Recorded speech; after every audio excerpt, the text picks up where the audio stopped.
So you said you came home in 2015. How do you feel like, you know, your time away, what do you feel like that did for you mentally? Like did it like kind of shape your way of thinking at all, if in Man, any way? that 30 months probably was the toughest I done did. The 30 months was the toughest. I lost everything, from family to relationships to lost myself. It was like I feel like people left me in there.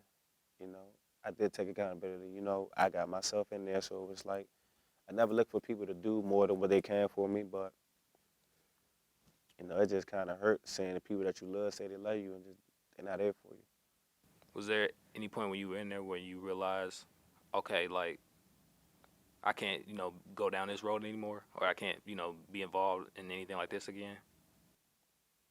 I said that, but it's like I went back in. I kept going back, but it was just like I think it took for me when I kept going in to realize that I don't really feel like I learned it the first time. Because the first time it was like it was a lot of anger and emotions when I got out. So it was like I feel like I had to take a lot out on people that didn't do for me. So that came with more charges, more stuff. So it was just like it was a repeated cycle.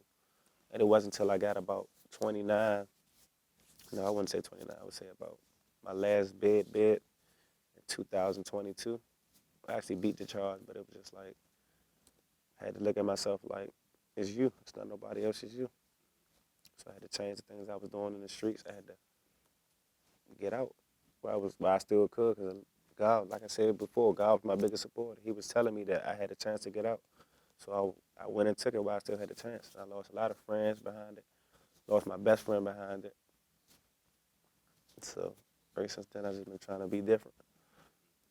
So like kind of, you know, fortunately you here now, but like earlier in there it was like footage of you, getting shot at on a doorbell camera. Like what happened in that situation, if you can talk about it? Yeah, that situation mainly was like I was at the wrong place, wrong time.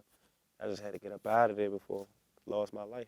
And it was just like me trying to like protect myself. I was at the wrong place at the wrong time. Literally could have lost my life. That was 2 days after Christmas. How did the situation like affect your outlook on life? I mean, that was actually the second time I got shot. So it was just like, and then it was like that time it wasn't meant for me, but it was just like, once again, man, God kept me alive. So it's like, it's Him. It's nobody else. It's God. That's the only person that really probably want me out here. That's the only person that really probably want me to succeed is God. You know. So I just took that situation to where as though I'm just glad to still be here, and I'm doing something with my life now.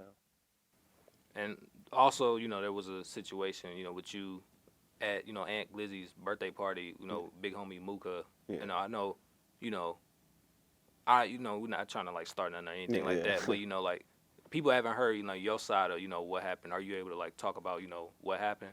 Yeah. Mooka. One thing about Mooka, and he knew I tell him this all the time. Whose ass is a clout chaser? Like Mooka be clout chasing, but that night it was like it was one of them nights where though I was on a house arrest for the whole summer of 24. And it was like, man, Mooka had words back and forth, getting into it. Mooka know me, like he really know me, like he been around me, he know me. So it was just like one of them, like Mooka, who you talking to moments, like so it was just like he was talking slick out of my. I'm like, all right, okay. Everybody know I got this box on my leg. It's gonna be cool. So I get off the box. That was my first time saying Mooka, and I'm just like, Mooka, what's up? He like, so no, cause I guess him and Aunt little brother Esco had words. So me being right there, y'all gonna laugh, but to be honest, I reached in my pocket to get my glasses, and Mooka thought I was reaching for a gun. And I'm like, oh, Mooka, what are you talking about? He was like, why your man reaching? I'm like, Mooka, I'm grabbing my Prada glasses that's I had on all night, Mooka. I'm not worried about you for real. So that's just that, man. But man, Mooka, we all right now, man. He commented on my post. He told me congratulations, man. He doing this thing, I'm doing mine, man. One thing about me, it's never that serious for me if a person like had a problem with me or because it's like I said before, like I've been out there to know like if I got a problem with somebody, it's not gonna make the internet. It's gonna be like ongoing. So that's how it is.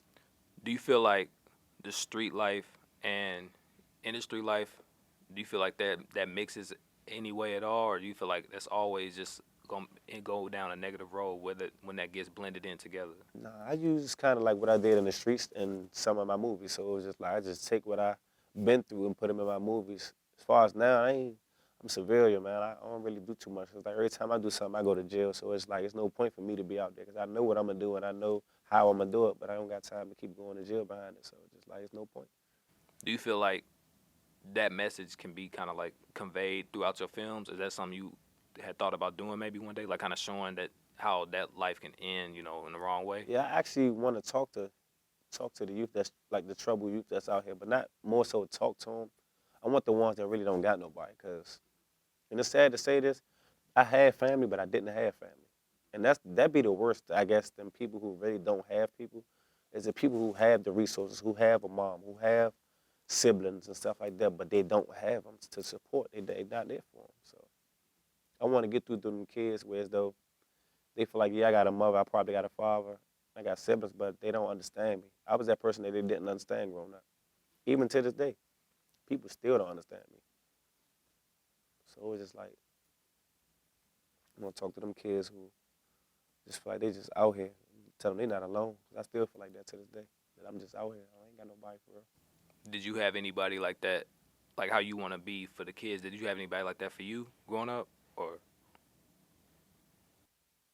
I ain't had nobody to run to. I ran to other siblings' houses, relatives' houses. I ran to my grandmother. As far as like male role models, I ain't never had a real male role model in my life. I never had one. I don't know how to be one. I never had one. And I'm a father, so it's like, I don't know how to be a role model. Like, I know some things that I can change to look better to my son. Because all he want to do is be like me, but I'm telling him, like, that's not the way.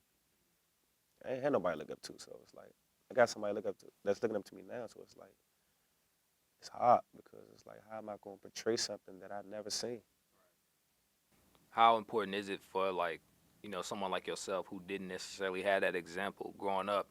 Obviously, people going, you know, it's kind of like learning as you go.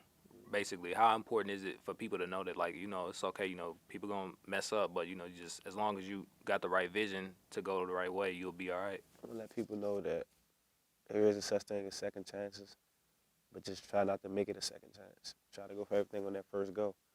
But I want to let you know also that it's life. Life is things that's planned but can be altered. Nothing we do in life was ever planned. It was always altered. So don't ever feel like just because you got charges or just because you don't have no money or just because you just feel by yourself that you can't do it. You can always do it with no help, with nothing. I did it.